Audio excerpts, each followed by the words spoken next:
A'udzubillahi minasyaitonirrajim. Bismillahirrahmanirrahim. Alhamdulillahirabbil alamin wassalatu wassalamu ala asyrafil anbiya'i wal mursalin wa ala alihi wa sahbihi ajma'in. Nahmaduhu wa nasta'inuhu wa nastaghfiruh wa na'udzu billahi min syururi anfusina wa min sayyiati a'malina. May yahdihillahu fala mudilla lahu wa may yudlil fala hadiya lahu. Amma ba'd. Assalamualaikum warahmatullahi ta'ala wabarakatuh. Pada hari ini saya akan menyampaikan sebuah tazkirah yang bertajuk Peranan Ketua Keluarga dalam Perspektif Islam.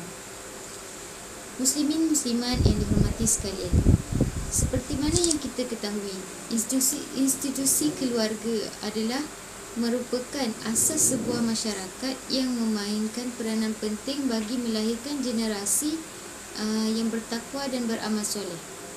Tidak dapat dinafikan lagi bahawa kejayaan dan keharmonian dalam sesebuah keluarga adalah bermula daripada ketua keluarga. Maka ketua keluarga atau bapa mempunyai peranan yang besar bagi memikul tanggungjawab yang telah diamanahkan oleh Allah Subhanahu Wa Taala untuk mendidik anak dan juga isteri mereka supaya keluarga berada dalam keadaan aman dan sentiasa melaksanakan perintah Allah Subhanahu Wa Taala yang seperti disyariatkan oleh Allah. Sebagai ketua keluarga, itu adalah merujuk kepada sabda Nabi Muhammad SAW yang berbunyi bermaksud, setiap kamu adalah pemimpin dan setiap kamu akan dipertanggungjawabkan terhadap pimpinannya. Seorang pemimpin negara adalah pemimpin kepada rakyatnya dan ia bertanggungjawab terhadap mereka. Seorang suami adalah pemimpin kepada keluarganya dan ia bertanggungjawab terhadap pimpinannya.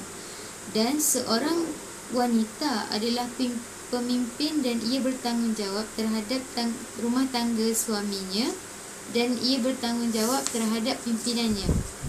Justru itu, bagi merealisasikan hasrat untuk melahirkan generasi yang bertakwa dan beramal soleh dalam sesebuah institusi keluarga, maka bapa atau suami selaku pemimpin keluarga hendaklah melaksanakan peranan mereka mengikut perspektif Islam. Peranan pertama sebagai ketua keluarga adalah hendaklah menyuburkan sifat hasanah dan menjadi qudwah kepada anak-anak.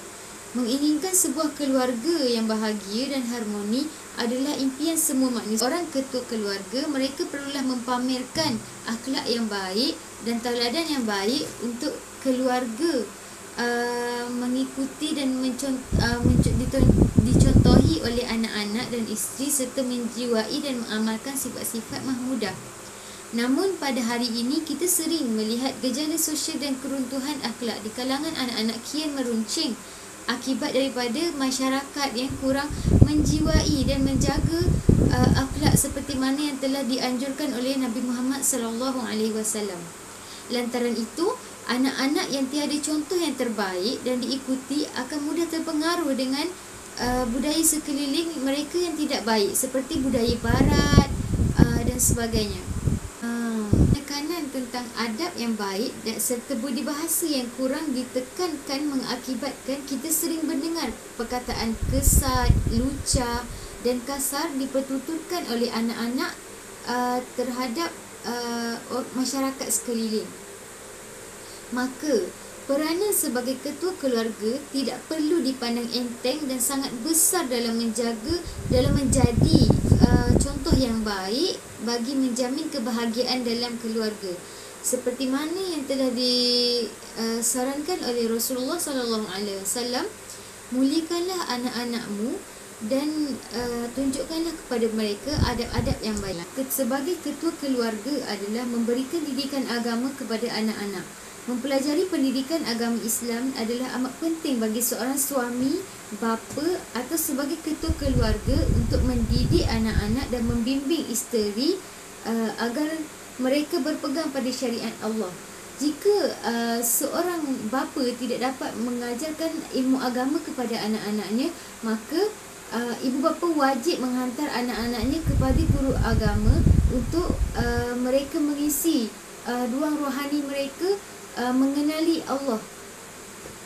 itu, jelaslah betapa pentingnya didikan agama kepada diri seorang ketua dan ahli keluarga, seperti mana firman Allah Subhanahu Wa Taala dalam surah At-Tahrim ayat 6 yang bermaksud, wahai orang-orang yang beriman,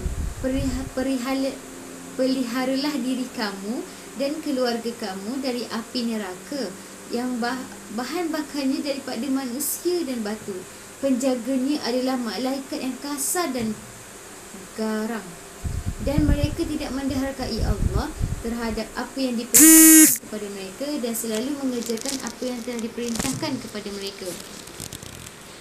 Peranan ketua keluarga yang seterusnya ialah ibu bapa haruslah memastikan rezeki ataupun nafkah yang telah diperolehi dan diperuntukkan oleh keluarga daripada sumber yang halal. Makanan yang diberikan kepada ahli keluarga akan menjadi darah daging. Jika makanan itu daripada sumber yang tidak halal, sama ada makanan itu sendiri yang tidak halal ataupun punca duit untuk membeli makanan itu tidak halal, maka ia akan merosakkan jiwa kita, jiwa anak-anak kita dan isteri.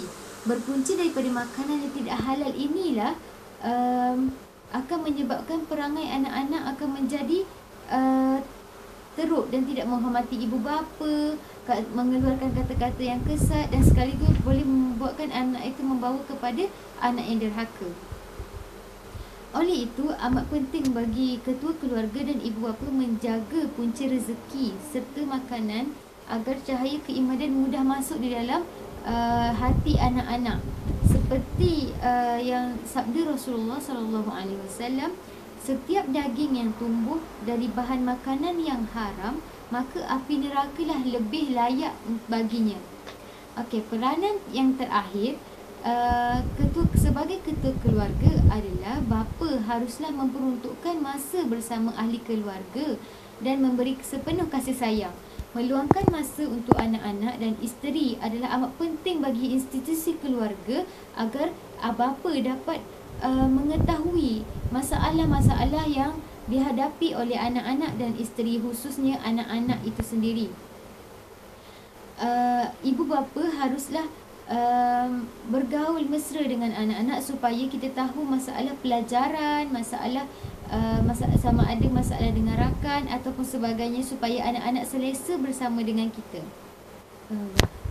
Selain itu, sebagai ketua keluarga, kita boleh juga meluangkan masa bersama anak-anak dan isteri, seperti kita membawa berkelah, berjalan-jalan dan melancong ke mana-mana supaya kita dapat mengeratkan silaturahim bersama anak-anak dan isteri tidak nanti. Oleh itu, marilah kita kembali menghayati tugas dan peranan kita sebagai ketua keluarga demi menjamin keharmonian dan kebahagiaan rumah tangga dan institusi keluarga kita sendiri. Oleh itu, marilah kita bersama-sama mengislah diri sebelum mendirikan rumah tangga, supaya kita dapat membina keluarga yang bahagia dan harmoni menurut acuan Allah Subhanahu Wa Taala. Sekian sahaja daripada saya untuk tazkirah pada kali ini. Wabillahi taufiq wa hidayah. Wassalamualaikum warahmatullahi taala wabarakatuh.